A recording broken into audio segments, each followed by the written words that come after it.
kepada seluruh jemaat dalam ibadah pada hari Minggu Advent ketiga di bulan Desember ini.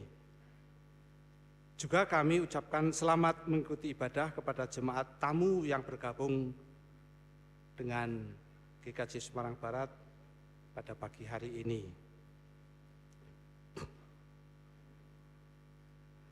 Dalam perjalanan Advent, kita sekarang tiba pada Minggu Advent ketiga yang disebut juga dengan nama Minggu Gaudete. Kata Gaudete dalam bahasa Latin berarti bergembira.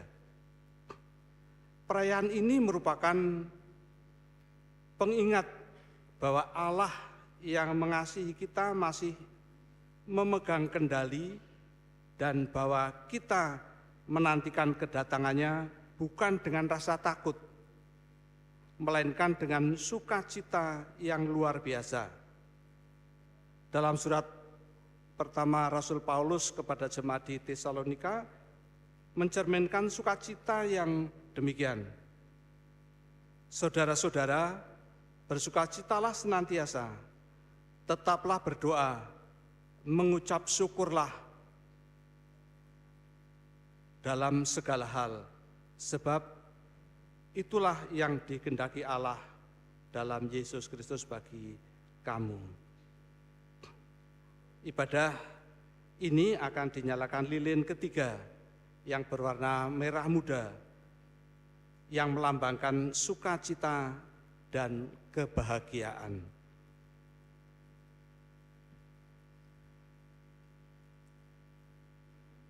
Ibadah pada pagi hari ini akan dilayani oleh Bapak Pendeta Didik Yulianto dengan tema khotbah Sukacita dalam Pertobatan.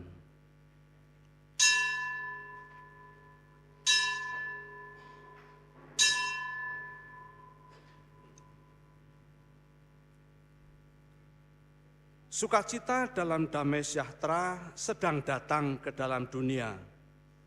Umat Tuhan, sembahlah Dia, Raja Damai.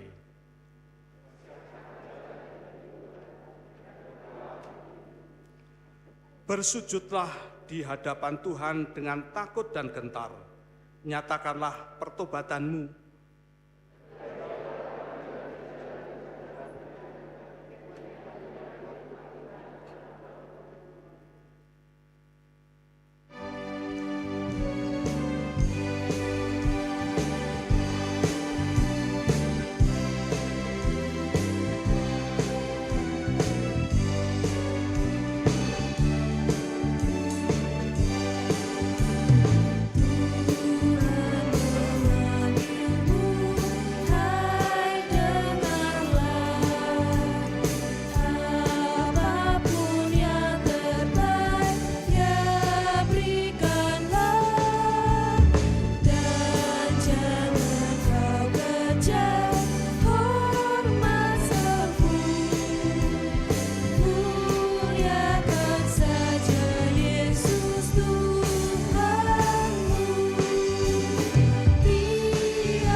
Saudara-saudara yang diberkati Tuhan, marilah ibadah Minggu Advent yang ketiga ini kita langsungkan dengan pengakuan di dalam hati kita bahwa pertolongan kita adalah di dalam nama Tuhan yang menciptakan langit dan bumi. Kasih karunia dan damai sejahtera dari Allah Bapa kita dan dari Tuhan Yesus Kristus serta persekutuan dalam Roh Kudus menyertai saudara sekalian.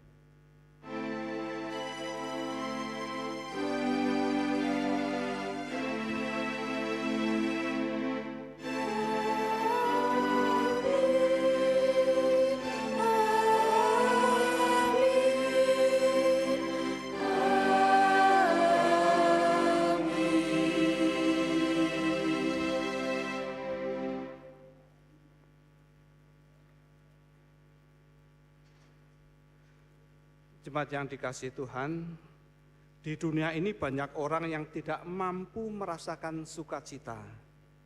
Mereka tidak mampu merasakan sukacita oleh karena himpitan berbagai dosa yang dilakukannya. Bukan saja oleh diri sendiri, tetapi juga oleh sesamanya. Hanya dalam kesediaan untuk bertobat dan mengalami pengampunan Tuhanlah, sukacita sejati akan dapat dirasakan. Seperti yang dinyatakan di dalam Mazmur 32 ayat pertama sampai yang kedua, berbahagialah orang yang diampuni pelanggarannya, yang dosanya ditutupi. Berbahagialah manusia yang kesalahannya tidak diperhitungkan Tuhan dan yang tidak berjiwa penipu.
Mari kita membawa pengakuan dosa kita ke hadapan Tuhan yang penuh cinta.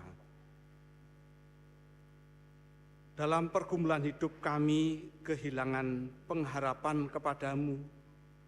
Kami lebih sering mengandalkan pikiran dan kehendak kami sendiri, sehingga kami pun jatuh dalam kesalahan dan dosa, yang membuat kami tidak bisa merasakan sukacita dan damai sejahtera. Kini kami mengaku kesalahan dan dosa dalam doa pribadi kami masing-masing, dan tolonglah kami agar dimampukan untuk hidup semakin lebih baik seturut dengan kehendak dan firman-Mu. Jemaat dipersilakan untuk berdoa secara pribadi kurang lebih 1 menit.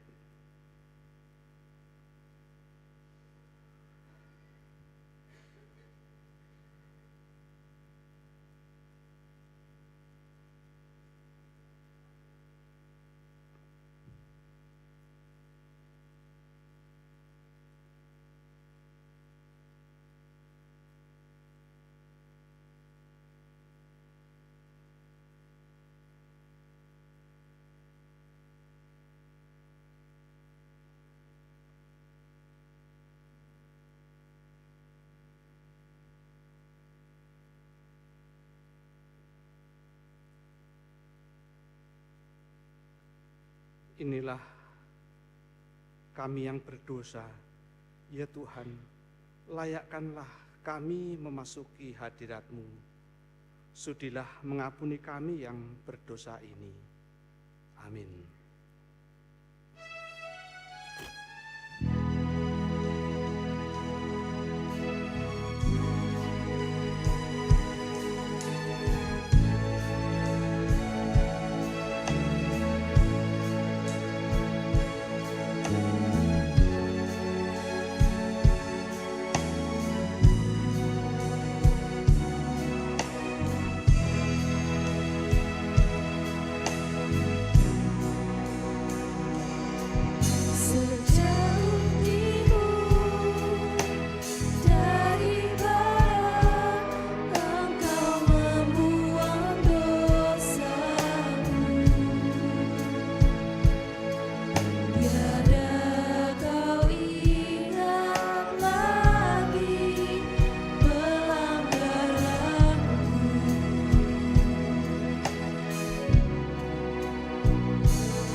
Tuhan Allah berkenan kepada pertobatan yang tulus dan hati yang mencarinya.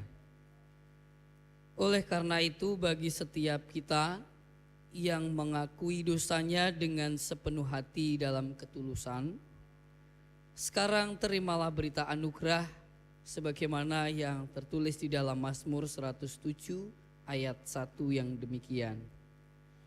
Bersyukurlah kepada Tuhan sebab Ia baik. Sesungguhnya untuk selama-lamanya kasih setianya. Demikianlah berita anugerah dari Tuhan.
Tiba saatnya bagi kita untuk membaca dan merenungkan firman Tuhan. Karena itu mari kita berdoa memohon pimpinan Roh Kudus. Segala puji dan syukur kami panjatkan kepadamu ya Tuhan, karena Engkau senantiasa menyertai, memberkati, dan menolong serta memelihara hidup kami. Bahkan hingga pada saat ini Engkau mengizinkan kami untuk beribadah kepadamu. Terlebih saat ini Tuhan memberi kesempatan bagi kami untuk membaca dan merenungkan firman-Mu. Kami sadar akan segala kelemahan dan keterbatasan kami. Oleh karena itu kami mohon kiranya Roh Kudus mengurapi kami, menolong dan memampukan kami untuk dapat memahami bahkan mentaati firman-Mu. Hamba-Mu yang telah Tuhan pilih untuk menyampaikan firman pada saat ini, penuhilah dengan hikmat dan kuasa yang dari surga, sehingga hamba-Mu ini dimampukan untuk menyampaikan firman Tuhan dalam kebenaran. Sehingga melalui pewartaan firman pada saat ini, jemaat Tuhan diberkati dan hanya nama Tuhanlah yang kami muliakan. Terima kasih Bapa, dalam Kristus kami berdoa. Amin. Ibu bapak, saudari dan saudara, firman Tuhan yang akan menjadi perenungan kita bersama di Minggu Advent yang ketiga ini diambil dari Injil Lukas pasal 3 ayat 7 sampai dengan ayat 18. Injil Lukas pasal 3 ayat 7 sampai dengan ayat 18. Saya akan membacakan untuk kita semua yang demikian firman-Nya. Lalu ia berkata kepada orang banyak yang datang kepadanya untuk dibaptis, katanya, "Hai kamu keturunan ular beludak, siapakah yang mengatakan kepada kamu supaya melarikan diri dari murka yang akan datang? Jadi hasilkanlah buah-buah yang sesuai dengan pertobatan. Dan janganlah berpikir dalam hatimu, Abraham adalah bapa kami. Karena aku berkata kepadamu, Allah dapat menjadikan anak-anak bagi Abraham dari batu-batu ini. Kapak sudah tersedia pada akar pohon, dan setiap pohon yang tidak menghasilkan buah yang baik akan ditebang dan dibuang ke dalam api." Orang banyak bertanya kepadanya, "Jika demikian, apakah yang harus kami perbuat?" Jawabnya, "Barang siapa mempunyai 2 helai baju, hendaklah ia membaginya dengan yang tidak punya. Dan barang siapa mempunyai makanan, hendaklah ia berbuat juga demikian." Ada datang juga pemungut-pemungut cukai untuk dibaptis, dan mereka bertanya kepadanya, "Guru, apakah yang harus kami perbuat?" Jawabnya, "Jangan menagih lebih banyak daripada yang telah ditentukan bagimu." Dan prajurit-prajurit bertanya juga kepadanya, "Dan kami, apakah yang harus kami perbuat?" Jawab Yohanes kepada mereka, "Jangan merampas dan jangan memeras, dan cukupkanlah dirimu dengan gajimu."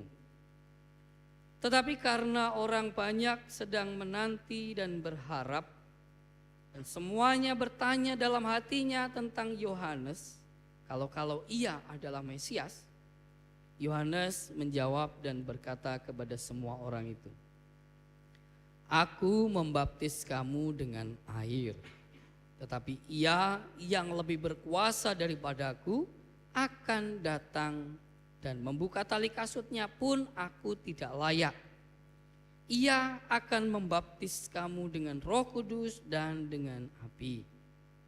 Alat penampi sudah di tangannya untuk membersihkan tempat pengirikannya dan untuk mengumpulkan gandumnya ke dalam lumbungnya. Tetapi debu jerami itu akan dibakarnya dalam api yang tidak terpadamkan." Dengan banyak nasihat lain, Yohanes memberitakan Injil kepada orang banyak. Sedemikian jauh pembacaan firman Tuhan yang berbahagia.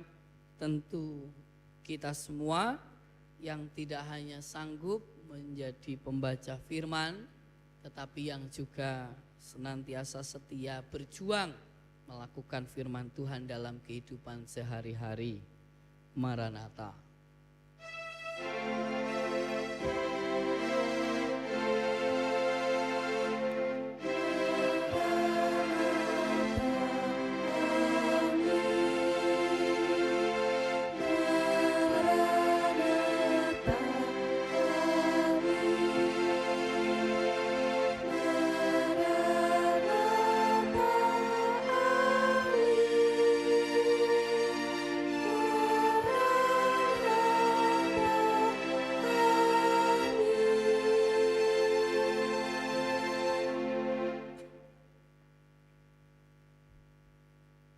Selamat pagi saudara-saudara. Sekali lagi ya. Selamat pagi saudara-saudara. Wah, luar biasa. Ada sukacita hari ini? Loh, mau pagi ini banyak kok, sekarang jadi hilang. Ada sukacita hari ini? Ada. Ada yang tidak sukacita hari ini? Ada. Ada yang tadi mau berangkat ke gereja rebutan mandi terus jadi nggak sukacita? Enggak ada ya, semuanya datang sukacita. Kalaupun rodo ono yo, ojo ngaku. Hari ini kita memasuki Minggu Advent yang ketiga, yang tadi sudah disampaikan oleh liturgos tentang Minggu apa tadi Pak, Gaudit Sunday gitu ya, Minggu Sukacita. Kedatangan Tuhan dalam hal ini Natal sudah semakin dekat sehingga mestinya kita semakin sukacita menanti kedatangannya. Dan di dalam penantian kedatangan Tuhan, dalam Minggu Sukacita ini kita diajak untuk merenungkan firman Tuhan dari Lukas pasal 3 ayat 7 sampai 18. Ibu, bapak, saudari dan saudara yang diberkati Tuhan, kesan pertama membaca teks ini saya berpikir iki aneh. Kesan pertama ketika membaca bagian ini, iki kok aneh ya, iki kok unik ya. Di mana letak aneh dan uniknya? Sebetulnya kalau kita naik sedikit di ayat ketiga, di situ Yohanes menyerukan kepada umat supaya umat itu bertobat dan dibaptis. Ya enggak kira-kira? Di ayat ketiga kalau penjenengan lihat. Kalimatnya itu kan bertobatlah, berilah dirimu dibaptis maka engkau akan menerima pengampunan dosa dari Allah gitu ya. Nah itu disampaikan kepada umat, bertobatlah dan berilah dirimu dibaptis. Setelah itu regudukan, orang-orang banyak datang minta dibaptis. Pak aku dibaptis Pak aku dibaptis lah. Begitu orang datang minta dibaptis, Yohanes mengendiko lagi kepada mereka, kamu keturunan ular beludak, lho piye iki Mas teh? Katanya suruh dibaptis. Lah ini saya minta dibaptis Pak, kok malah diunek-unekke. Ini kesan pertama yang lho iki kok aneh ya, kok unik ya. Wong disuruh dibaptis, suruh berilah dirimu dibaptis, begitu orang datang minta dibaptis, kok malah dilokke begitu. Bahkan nek orang-orang daerah Semarang, udu Semarang, daerah kono kae, dibilangin kayak begitu mutung enggak kira-kira? Sido njaluk baptis enggak?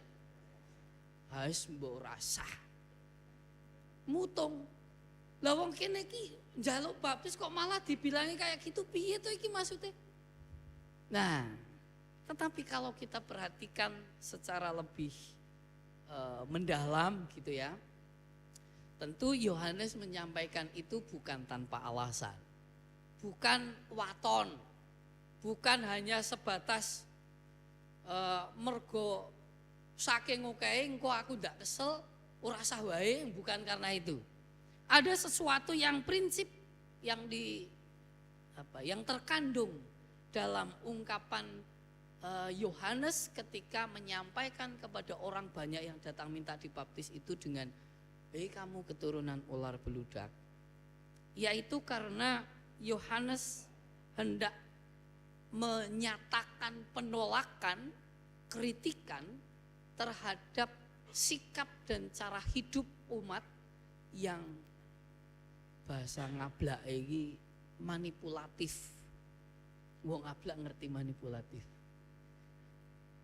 Yohanes sebetulnya sedang mengkritik dan bahkan menolak dengan tegas cara hidup, sikap hidup yang manipulatif.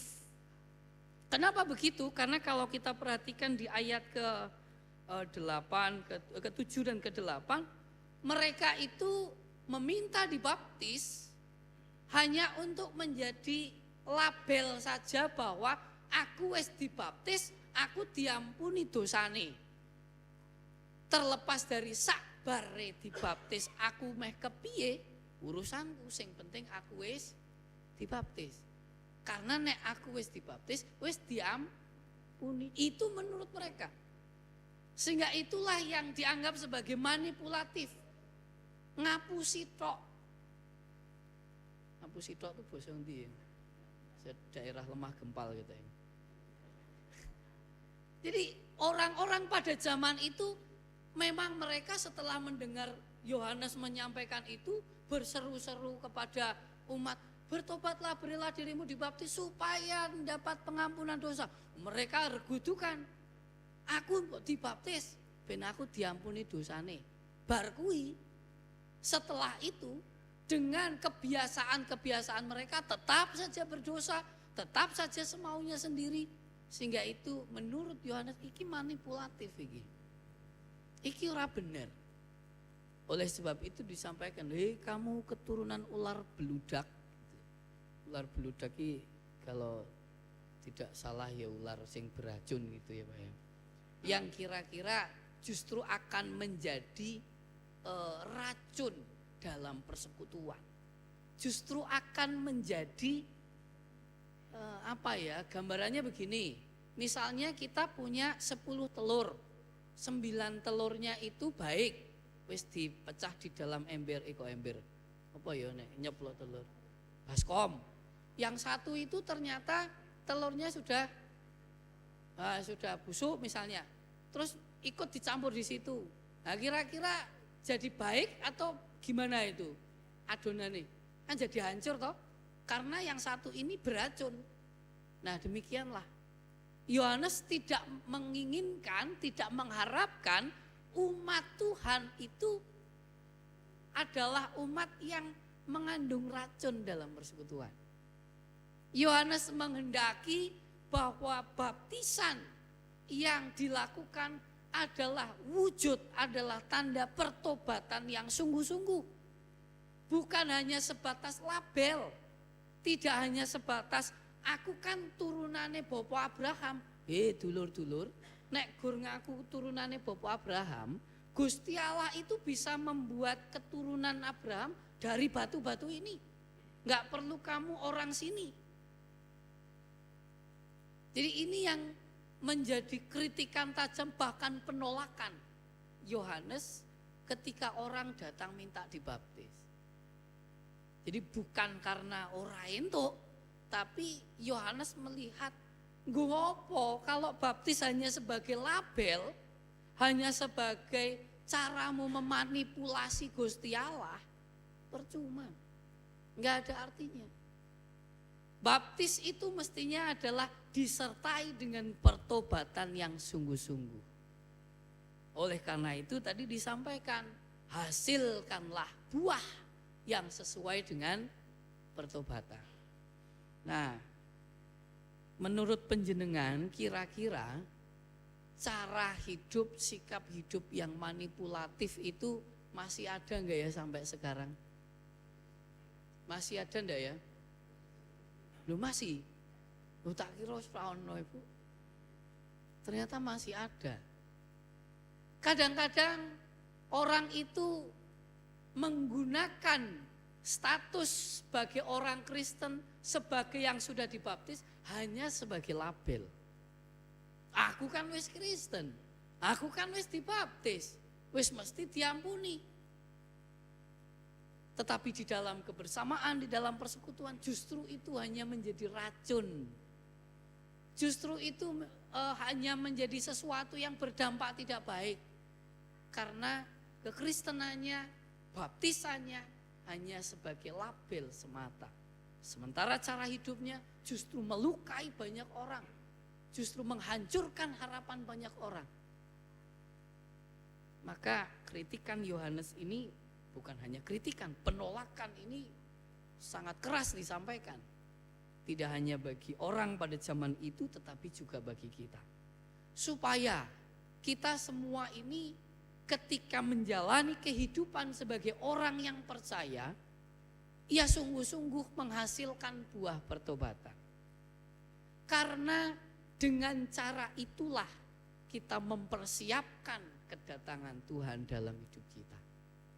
Jadi sebetulnya ketika Yohanes bersuara, berseru-seru, apa istilah Jawa itu apa Pak? Gimana? Lali ora sawis. Bengok-bengok, ada orang yang akan berseru-seru menyerukan di ayat berapa ya? Nguwoh-nguwoh gitu ya, nguwoh-nguwoh ya. Nguwoh-nguwoh, ada orang yang akan berseru-seru di padang gurun, persiapkanlah jalan untuk Tuhan, luruskanlah jalan baginya. Yaitu bukan berarti renovasi jalan raya. Persiapkanlah jalan bagi kedatangan Tuhan, luruskanlah jalan bagi kedatangan Tuhan, bukan berarti pengaspalan. Tetapi justru persiapkan hidup kita dengan hidup yang menghasilkan buah pertobatan itu. Supaya kedatangan Tuhan bisa langsung kepada kita semua. Itulah persiapkan. Bukan dengan cara hidup yang masih manipulatif, masih dipenuhi, bahkan dikuasai oleh keinginan. Karena itu sekali lagi Yohanes menegaskan dalam teks ini, dalam rangka menanti kedatangan Tuhan yang sudah semakin dekat, menanti kedatangan Tuhan yang akan hadir dalam kehidupan keseharian kita, kita tidak cukup hanya berlabel Kristen, berlabel dibaptis, tetapi justru persiapkanlah jalan bagi kedatangannya itu dengan cara hidup dalam pertobatan. Nah, berbicara soal hidup dalam pertobatan, kalau di pokok-pokok ajaran gereja itu, ajaran gereja GKJ, itu ada dua macam. Pertobatan mutlak dan pertobatan senantiasa. Pertobatan mutlak itu adalah pertobatan ketika seseorang belum percaya Tuhan Yesus menjadi percaya Tuhan Yesus. Maka mestinya itu hanya sekali aja, urat di bulan baleni. Nah, sementara kalau pertobatan senantiasa itu adalah kesadaran bahwa kita itu masih hidup di dunia, masih punya kecenderungan untuk berbuat dosa, maka kita perlu senantiasa mengaku dosa, bertobat, dan mengubah cara hidup kita semakin hari semakin lebih baik, semakin berdampak baik bagi orang lain maupun bagi diri sendiri, semakin hari semakin tidak manipulatif.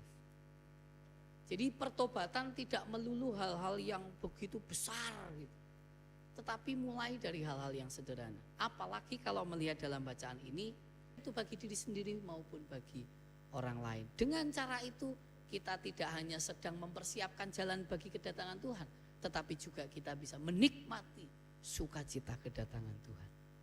Selamat berjuang. Amin. Saat teduh untuk kita.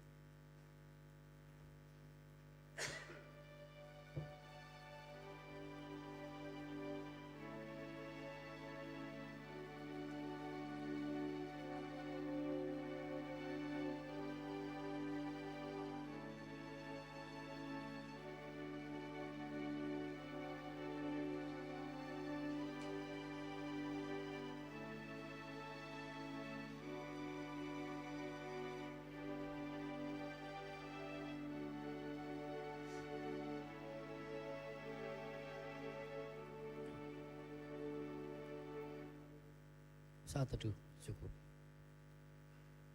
Jemaat yang dikasihi Tuhan diundang untuk berdiri bersama dengan umat Tuhan di sepanjang segala abad dan tempat. Marilah kita mengungkapkan iman percaya kita menurut pengakuan iman rasuli yang kita nyanyikan.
Mari kita bersatu hati di dalam doa.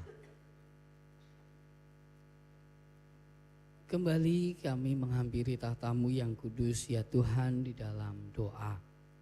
Menaikkan syukur untuk firman-Mu yang sudah kami terima hari ini.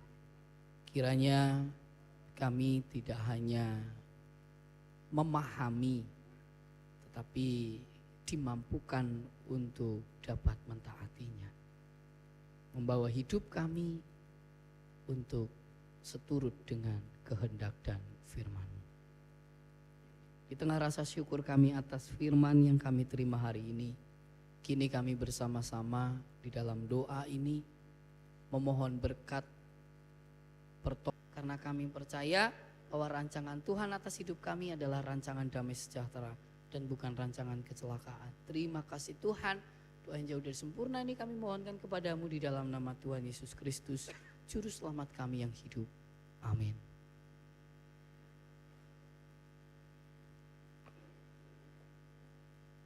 Jemaat yang dikasihi Tuhan, marilah kita menyatakan ucapan syukur kita dalam bentuk persembahan kita sebagai ungkapan syukur atas kasih dan pemeliharaan Tuhan dalam kehidupan yang telah kita jalani.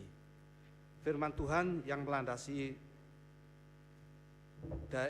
diambil dari Mazmur 138 ayat yang pertama sampai 2a yang demikian. Aku hendak bersyukur kepadamu dengan segenap hatiku dan bermazmur bagimu di hadapan para ilah bangsa-bangsa. Aku hendak sujud ke arah bait-Mu yang kudus dan memuji nama-Mu oleh karena kasih dan kesetiaan-Mu.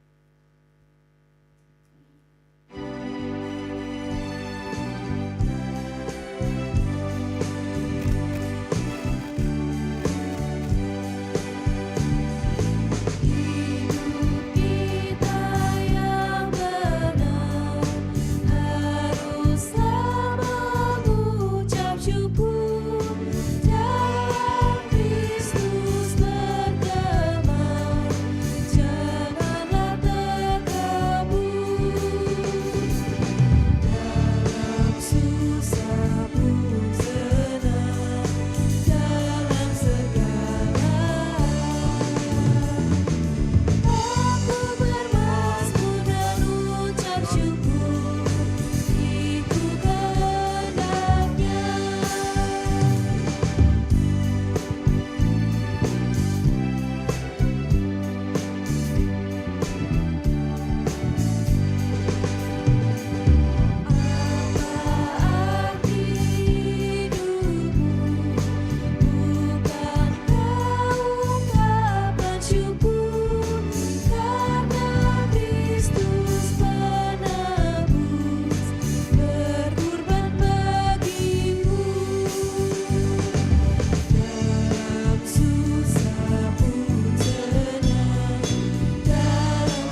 Mari kita bawa persembahan ini dalam doa.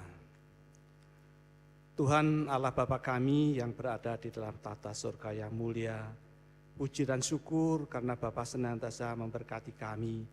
Dan pada pagi hari ini kami boleh bersama-sama memuji dan memuliakan nama Tuhan. Dan bahkan kami juga telah mendapatkan berita anugerah dari Tuhan. Dan firman yang sudah kami terima kiranya boleh menjadi terang bagi jalan hidup kami dalam kami mengikut Yesus Kristus Tuhan dan Juru Selamat kami. Bapa, dalam ibadah ini apabila ada dosa yang tidak kami sengaja, kiranya Bapa juga mengampuninya. Pada saat ini juga Tuhan, kami datang dalam ibadah ini, kami datang dengan membawa persembahan yang kami aturkan ke hadirat Tuhan. Kiranya persembahan yang tidak seberapa ini Bapa menerima, Bapa memberkati agar boleh menjadikan kemuliaan nama Tuhan. Bagi saudara kami, majelis yang mengelola persembahan ini, Bapa pimpin, Bapa berkati agar boleh mengelolanya dengan baik. Bapa di surga, kami mengucapkan syukur karena Bapa juga telah mengajar kami berdoa, doa Bapa kami.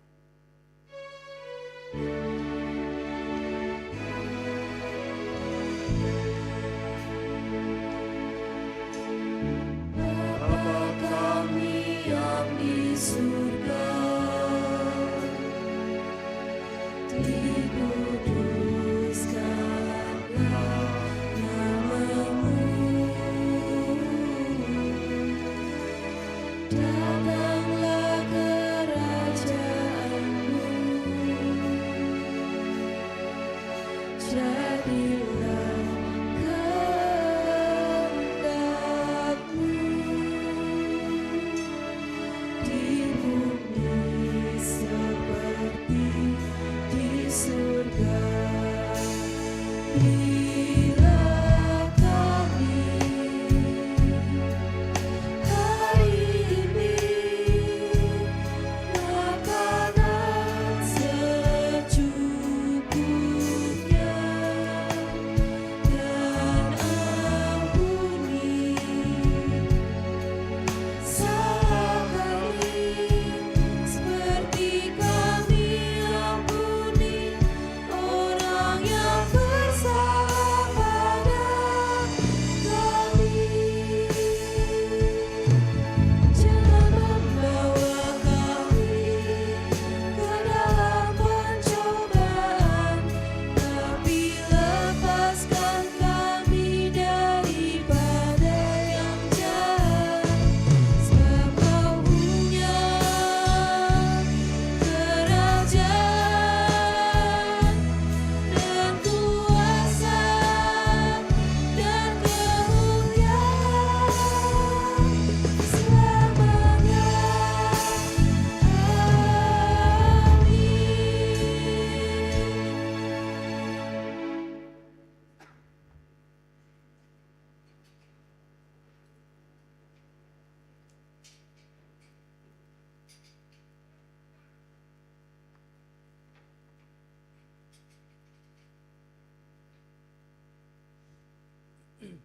Saudara-saudara yang diberkati Tuhan, di tengah dunia yang membutuhkan sukacita, hadirkanlah kasih Kristus dalam keseharian saudara. Di antara manusia yang menantikan kasih sayang Tuhan, tebarkanlah rangkulan cinta Kristus bagi sesama saudara. Dan kini arahkanlah hatimu kepada Tuhan. Jadilah saksi Kristus yang menyatakan sukacita sejati. Syukur pada Allah, Terpujilah Allah. kini dan selamanya. Sekarang bukalah hati dan terimalah berkat Tuhan. Allah sumber damai sejahtera menguduskan saudara seluruhnya, dan kiranya roh, jiwa, serta tubuhmu terpelihara sempurna dengan tak bercacat pada kedatangan Yesus Kristus Tuhan kita. Amin.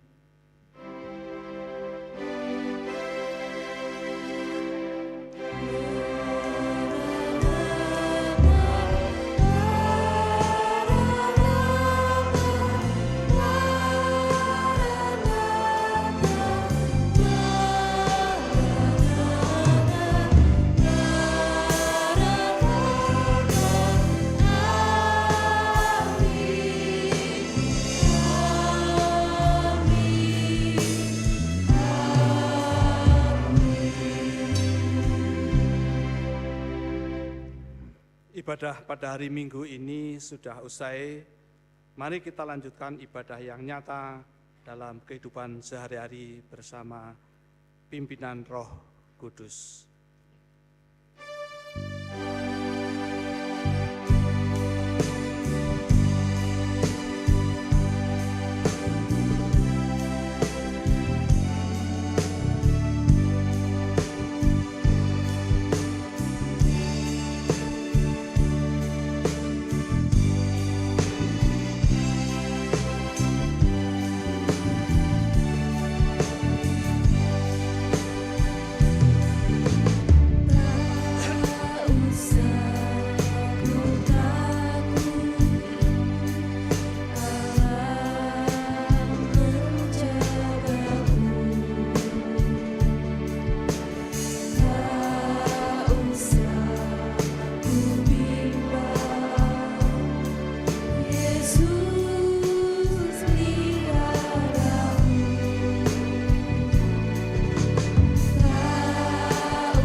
Bapak Ibu